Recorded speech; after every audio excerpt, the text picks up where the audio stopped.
Hi, everybody. I'm Karin Verspoor, and thank you kindly for that introduction. I'm really happy to be here to talk to you about one of my passions, which is how we can use data science to support clinical decision making. And I'm going to take you on a little bit of a whirlwind tour of the what, the why, and the how of using data science in the context of clinical decision making. So let's get started with the what. First of all, there's a lot of data in the context of medicine that is made use of by clinicians when they're making decisions. And obviously, the key resource that we think about in this context is electronic health records. And those are digital repositories of health information, and they record all sorts of patient-related information, such as demographics and laboratory measurements that are taken from blood and urine, and vital signs that are taken, like blood pressure and oxygen levels and those sorts of things. Recordings of physical examinations, laboratory test results, diagnoses, prescriptions, procedures, images, scans, x-rays, things like that. And of course, information about individuals' personal medical history and their family history. So lots and lots and lots of information. And if we think about clinical data a little bit more broadly, we can also think about other kinds of data like genetic information and EEGs and all sorts of data that we can collect in different forms. We just have a vast array of clinical data that's available to us. And at the moment, a lot of what happens is that this data gets collected and it gets stored and put into an electronic health record. And it's used in fairly limited ways by clinicians, sort of to build a story in their own mind about what's happening with a patient. But we have an opportunity to go beyond that kind of immediate clinical use of the information by a clinician for an individual patient to supporting other broader care for other people as well. Continuing on the what theme, we also have patient-derived data. So these days, probably a lot of you are wearing a smartwatch of some variety or a Fitbit, something like that. You might be using a digital diary or an app to keep track of maybe what foods you eat, how you're feeling at a particular time, a point in time, and so on and so forth. And then we just have lots and lots of sensors that can be out there in the world collecting information about us, about our health.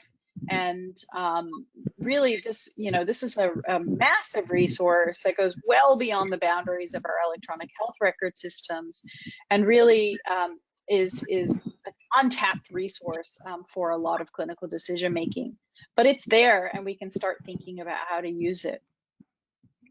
In the context of electronic health records, we're quite lucky because there's been a significant effort to try to structure the information that's available to us in those electronic health records. So when we capture information in an electronic health record, we often talk about coding that information. So we make use of coding systems like the International Classification of Disease to capture information, to capture using a code, which is an unambiguous kind of descriptor for what a disease is, what diseases a patient has. There are lots of other vocabularies like that. Some of them are listed on the screen. And basically, we can use codes to represent the different signs and symptoms and diseases that patients have. And there's increasing focus on computer-based documentation in medicine. And so going beyond just individual kind of signs and symptoms and codifying those, we're also starting to capture broader information about the pathways that patients are taken on in their journey through the medical system. And I'll talk in a minute about how we can use data science to kind of help really capture those care pathways. So one of the key resources that I've alluded to but haven't really talked about yet is textual information. And it turns out that if we look inside of an electronic health record, there's an incredible amount of information that's actually captured in free text form. And so we can think of that as unstructured data, right? It's not a very clear measurement that corresponds to a particular biomarker. It's more open-ended. And so we have things like the reason for a visit, like why did you come to the emergency department? Why are you there? Progress notes that are capturing how a patient is progressing every day, clinical letters that might be written from a specialist doctor to a general practice doctor, reports that summarize the findings of things like x-rays and histopathology analyses, and of course discharge summaries. Discharge summaries kind of summarize a whole hospital visit in a brief statement about why the patient was there, how they were treated while they were there, and their disposition at the point of leaving the hospital. And if we can take advantage of this information coupled with all of that structured data that I already mentioned, then we can really do a better job of supporting analysis of outcomes, prognoses, treatment effectiveness, side effects, harm, all sorts of things that you can imagine. And just to put a picture on that, you know, we have coded data at the kind of tip of an iceberg of data that we can leverage to support clinical decision making. Okay, so we have a lot of data, that's clear. But why do we want to use data science to support clinical decision making? And to explain that to you, I have to tell you a little bit about how medical research works, and basically the information that doctors use to make decisions. And essentially what happens in the clinical context and clinical decision making is that doctors rely on evidence that's been generated from a scientific process in order to make decisions about how to treat their patients. And we rely on evidence to answer questions like I've written on the slide here. Why does a particular drug work? How well does it work? When does it work? What are the factors that impact how well it works? What are the side effects? Is it safe? And does it work at all? That's the starting point, right? And more importantly, maybe, will it work for the patient that I'm trying to treat? And so clinical research is really about collecting evidence, and then that evidence is used to make decisions about the treatment of particular patients and individuals. And in the context of evidence-based medicine, we have a kind of gold standard of evidence, which clinicians and scientists consider to be like the ultimate source of information about a treatment or a drug. And that is the randomized controlled trial, where we run a scientific experiment that very carefully controls the populations that are given a particular therapy or treatment, and then we evaluate statistically the effect of that particular treatment on that population. And so this is a process. It's a highly regulated process by which we select patients according to very particular inclusion and exclusion criteria, so that we can basically control for every variation except for the treatment that's being studied. And this is, you know, a core process based on the scientific method, and the results of this, like I said, are the gold standard of evidence that's used to then make decisions about patients. So in a nutshell, evidence in this context is scientific conclusions that have been drawn on the basis of randomized controlled trials. And when we combine evidence together from multiple randomized controlled trials, we talk about what's known as a systematic review, where we're really articulating very specifically, defining the patient that a particular piece of evidence should apply to.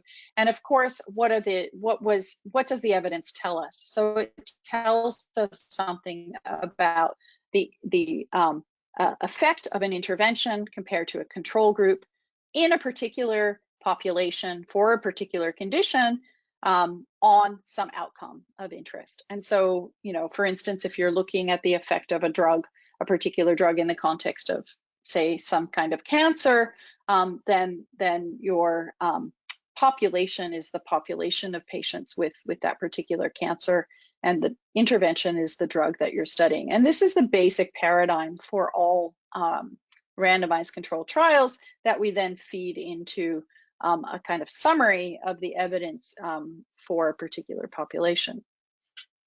And so if we look at an example of this, we might find that for a particular study on antipsychotics, we have a very specific list of criteria that define who is studied in this clinical trial.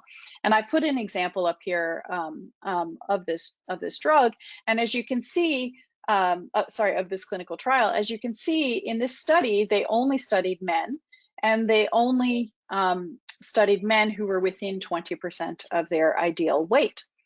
And so if I'm a clinician and I'm trying to make a decision on the basis of the evidence that comes out of this particular study, and Miss Orange is my patient, and it turns out that Miss Orange is not a male, she's female, and is also not within 20% of ideal weight. We would consider her to be overweight. As a clinician, how do I know whether or not the results of this study should apply to my patient? Because actually, following the scientific method, we haven't asked that question, right? We don't, in fact, know anything statistically about the impact of this particular drug on Miss Orange or people like her. And so clinicians are using judgment, basically, to decide whether or not it's a reasonable thing to do to use this particular antipsychotic medication to treat my patient who doesn't match the inclusion criteria for the study that is my primary source of evidence.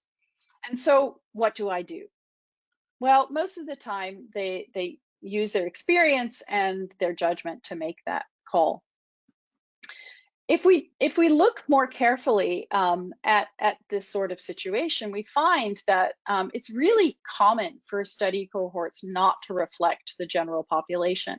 And so in that particular study, we started with a target population of 3.6 million people. We were only looking at the impact of this antipsychotic medication on schizophrenia, so that's fair enough. That's the target population. That brings us down to 36,000 people.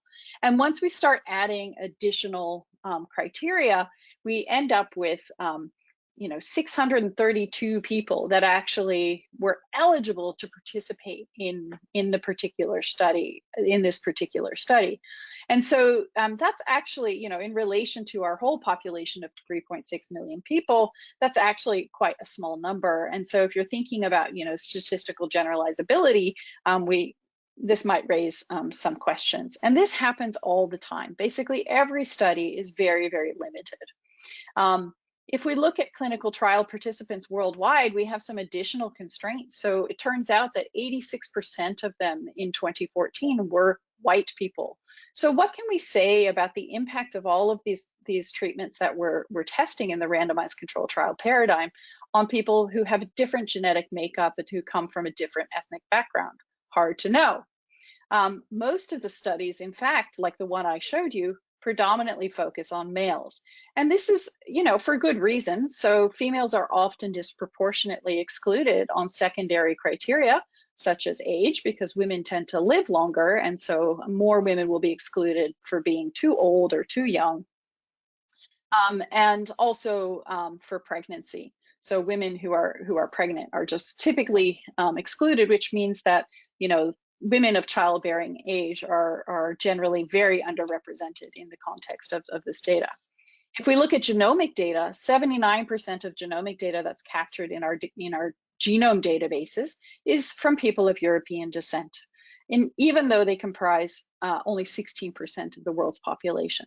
And we can go on like this. So severe limitations in the randomized control trials by design, right? Because we need that in order to have a meaningful statistical hypothesis test to evaluate the effect one variable that we're trying to manipulate. And they're limited by resources because it's expensive to run these trials. And so limited patient cohorts are recruited. Bottom line is that our data in these randomized controlled trials reflects relatively healthy patients. They typically only have one thing wrong with them, which is the specific disease that's under study in the trial. So what about everybody else?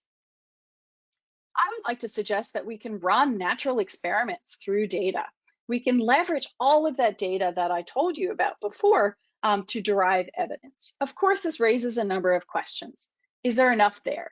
I already showed you what happens when you start adding exclusion criteria onto things. And more importantly, can we bring enough of it together to do a meaningful study?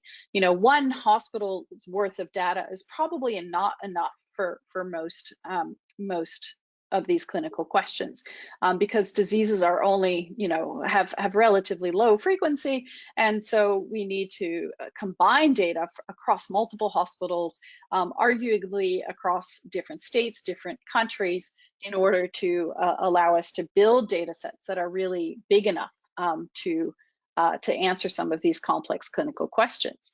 And so that in itself is a challenge. How can we bring together enough data to actually do meaningful analysis?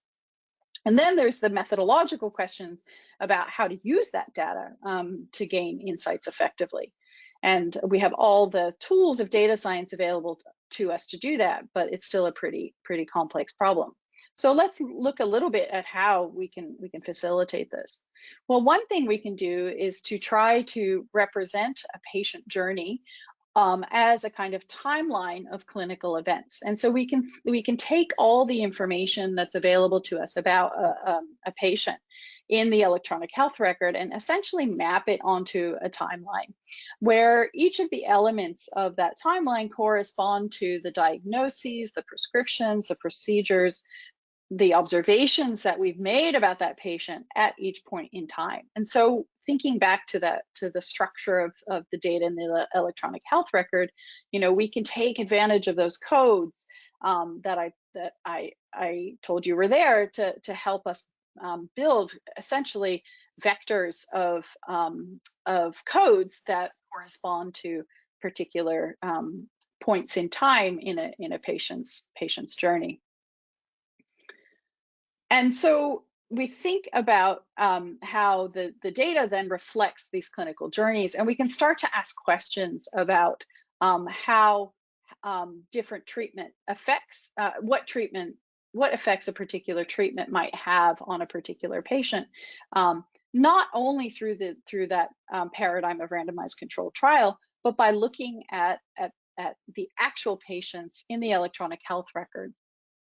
And we can do this by using the tools of data science, right? We can count things. We can tally how many times particular patterns occur in the data. We can estimate by looking at those patterns at a population level. And we can use predictive tools like machine learning in order for us to leverage the data to build a model that allows us to predict and make predictions for a new patient. So using this kind of paradigm, we can actually answer a lot of clinical questions.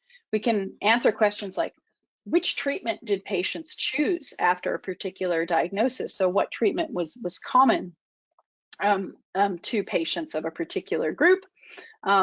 Which patients chose which treatment? So that means going a little bit further down into characterizing those patients who chose particular treatments, and maybe there are patterns in the types of patients that prefer one treatment option over another.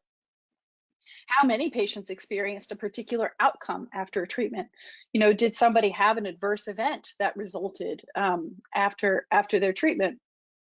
Does the treatment cause the outcome? That's a harder question because that's causal, but we can start to make statistical associations between treatments and outcomes.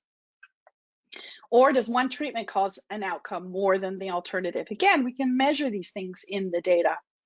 And at the individual level, we can try to model this as, you know, what is the probability that I, with my particular characteristics, will develop the particular disease? And we can do that by looking at other patients and looking at their characteristics and the probability that they developed a disease. Excuse me, one second, need a sip of water. Sorry about that. So we have this idea that you can think of as like patients like mine. And so if we have a population of patients that are represented in our data set, and we use the tools of data science, we can attempt to try to cluster these patients into groups according to shared patterns, those shared timelines of journeys, or shared characteristics, however we would like to define them. And once we have that, it allows us to take somebody like Miss Orange and place her in the context of a population of patients that are similar to her. And really, then we can start to look at how that particular cohort of patients has behaved, what outcomes they had, what treatment they had. And so the idea here is that a clinician could use this information in a particular clinical context to basically dynamically interrogate this massive data set to gain some insight into how we should treat Miss Orange. So we have our clinical situation, and of course, if there's a randomized controlled trial that immediately fits our patient, then we should take advantage of that. But if there's not, maybe we want to query the medical record database, find that cohort of similar patients, and then do some modeling over that group in order to support the decision that we're trying to make. If we look at a quick example of this, we've been working on a problem of trying to examine the impact of a particular drug for a disease called atrial fibrillation, and we've been working with data in the UK Clinical Practice Research Data Link, looking at outcomes of death, ischemic stroke or systemic embolism or bleeding events. And just to kind of bring home that point I was making about study populations, we start with 19 million patients in CPRD. And once we apply some fairly innocuous and relevant inclusion and exclusion criteria, we end up with only with less than 7,000 patients in our cohort that we can study. Now, luckily, that's a number that's probably big enough that we can do some interesting modeling, but it's still, starting from 19 million, it's still a relatively small number. So we've been working on using recurrent neural networks and convolutional neural networks and the codes that are in that data set to try to build a predictive model for the 3 health risks that I told you about. And one key point I wanted to make here is that we often have to play with representation in this context. So we might take a very specific code like Z1V68 and abstract it into a higher level code, ZV6 in this case, in order to give the model some ability to generalize across the codes. And actually in our models, we are combining both of those. So we're using both that fine-grained representation and the more abstracted representation. So some initial results on that particular problem actually show us that the neural network-based methods aren't performing as well as some more traditional support vector machine method in this context. And in general, these models are not working so well on this particular problem. So we still have some work to do on this, and it just illustrates that that even with 7,000 data points, the variability and the complexity of the patients in real world data can mean that it's actually difficult to model. But that doesn't mean we shouldn't keep trying. So I made the point earlier that we have a huge amount of unstructured data in the form of text in this context. And we really also want to look at using the tools of data science, particularly natural language processing, to help us make use of unstructured data. And this is really important because that unstructured data often captures nuance about patients and their specific characteristics that are very difficult to capture in the structured data. And those coding schemes that I told you about are really powerful at abstraction, but they're not that great at capturing every single little detail. And we have lots and lots of it in the context of electronic medical records. I've already mentioned some of them to you. And they capture information about not only the signs and the symptoms and the results of of biomarker tests and laboratory tests, but they also capture things like the severity of a symptom, or the relationships that a particular person has had, or temporal progression of a disease, like how long has this symptom been a problem, has the symptom been getting worse recently, those sorts of things. And we can see that in this example here of a discharge summary, which really summarizes a particular case. And without you having to read all those words, I can highlight a few elements there. So, it describes the particular symptom that the patient came in with, describes some demographic information. That's, of course, information we can get elsewhere in the record. Shortness of breath, chest pain, chills, cough, all of these are relevant to the symptoms. But here's a bit of information about what treatments the patient was given, and some laboratory results, and some further symptoms that resulted from the treatment. And so we can transform that text into kind of a set of signs and symptoms and test results and therapies and so on.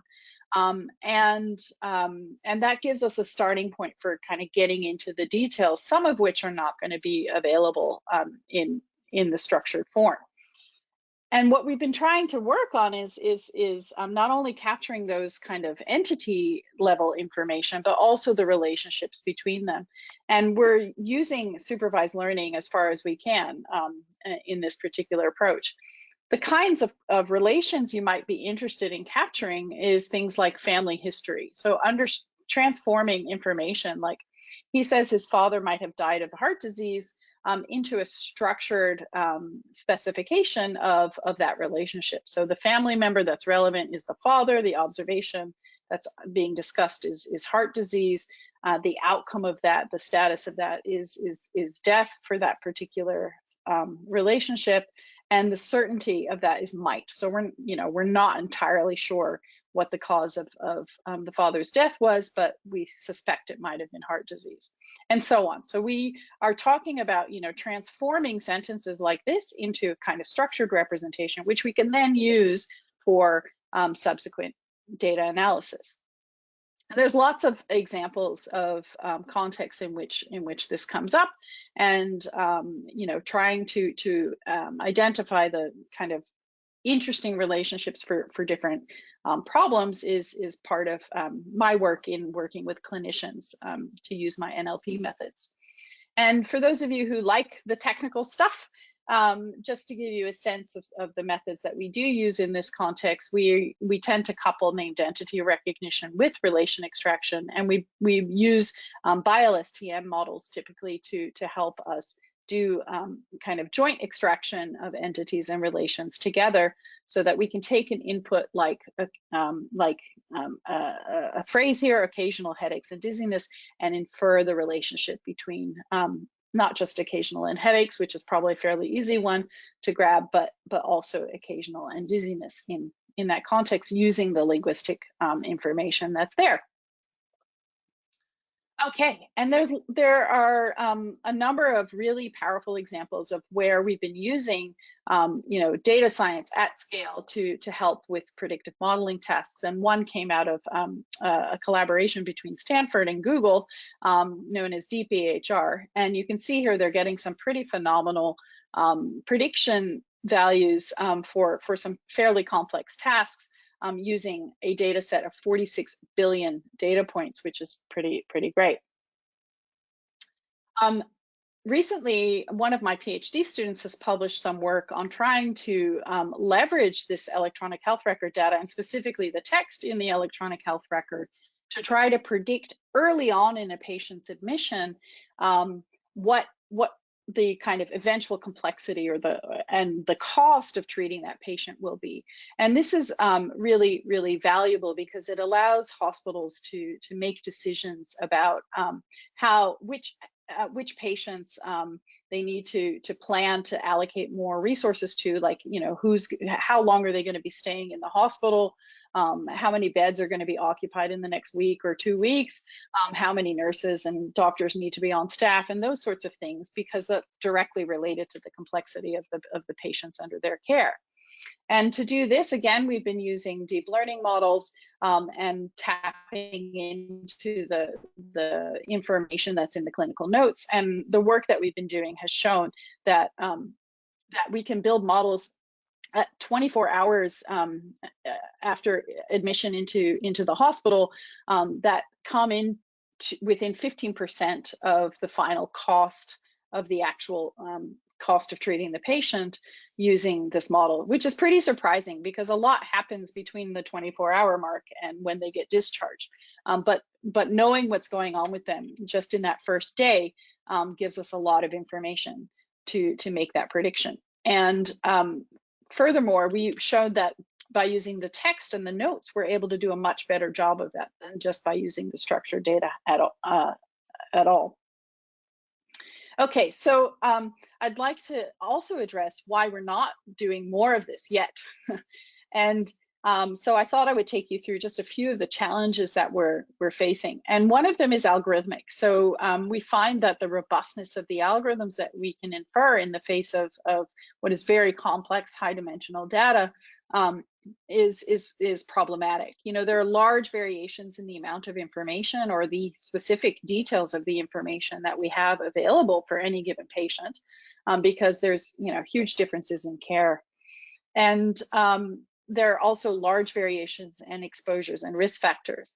And we have to ask about the reliability and the data quality of the data that's captured in the electronic health record, remembering that it's there to support clinicians in their active, you know, management of patients, and hasn't really been designed with reuse for data scientists in mind. And so, you know, especially once you look at the text, it's full of typos and so on. But also, it just is, you know, variable in terms of how deep it is and how complete the information is. It's also a challenge because it's extremely heterogeneous. I told you about all those different kinds of data that we have. And in fact, it's not only heterogeneous, but it's set in this kind of hierarchical framework where we have, you know, everything from the, you know, the most specific details of genetic variants in your DNA, all the way up to this kind of information about where do you live, and, you know, do you live close to an electrical substation, or does your neighbor have a wood fire that could even impact your health?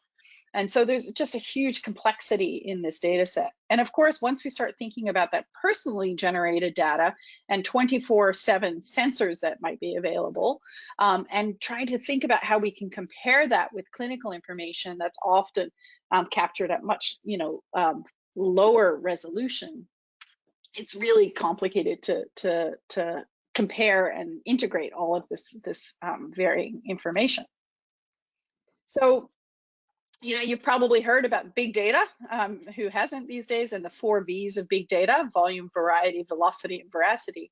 I think in the context of clinical observational data, we have what I call the 5 C's. So we have complexity, quality, causality, confounding, and counterfactual reasoning kind of really emerging as challenges.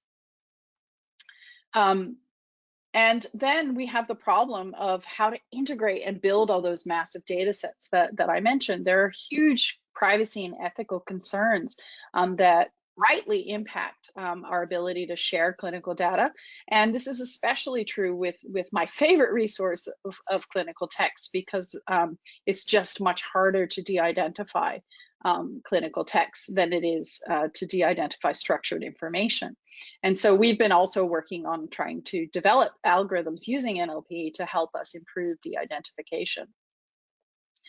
More fundamentally, technical support is often lacking within hospitals to enable the translation of some of these tools. So, you know, if you want to build out that vision of having the green button at the bedside when a clinician is working with a patient, how do we do that? How do we actually get systems that can read information from electronic health records and be incorporated into clinical workflows? And of course, it's difficult to access expert clinician time, who are really critical in co-designing and helping us to understand the context of the data. Finally, we have the issue of interpretability. So, you know, we can build these predictive models using data, but the clinicians need to trust them in order to be able to use them in their clinical decision-making process. And so, you know, we have to think about how we can make the predictions that these models make more understandable to clinicians, so that we can build trust effectively, and possibly support redoing the analysis if there is some particular scenario that a clinician wants to work through. We also have the issue of reusability and transferability of particular algorithms because of the data sharing and our limited access to data. We find that it's often quite difficult to transfer a model from one context to another. And so this is an active research area, is how do we transfer and make our models not only robust to noise, but robust to different contexts that we might be wanting to use them in. And finally, what does success look like for these algorithms, and from whose perspective? You know, what do patients want? And can we facilitate perhaps a conversation or a dialogue with a machine learning system rather than a kind of yes/no predictive framework? And we need to train future medical workforce in the basics of machine learning so that we can start to build that trust and help make better use of it. So I'd like to leave a little bit of time for questions. So I'll try to wrap up here. But I'd like you to just, hopefully I've conveyed that there are tremendous opportunities to leverage data science and artificial intelligence in the context of medical data.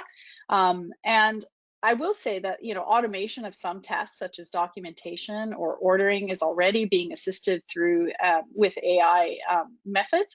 And some tasks that have high cognitive load for humans are already easier for AI technologies than for humans. And so we've seen great success in using AI to look at images, for instance, and identify skin cancer from a picture of a lesion on the skin. And we have the predictive modeling that I've been focusing on is really about taking real world observational data and using it to help support the personalization of care and help get Miss Orange the right treatment for her, addressing the severe limitations of randomized controlled trials. And this is, to me, the great opportunity of data science in medicine. But in order to achieve this sort of vision and really get this, you know, working and actively in use translated into medical practice, we really need to invest in further data standardization and improve data governance so that we can start to share the data in a privacy protected way and build models. So with that, I will say thank you.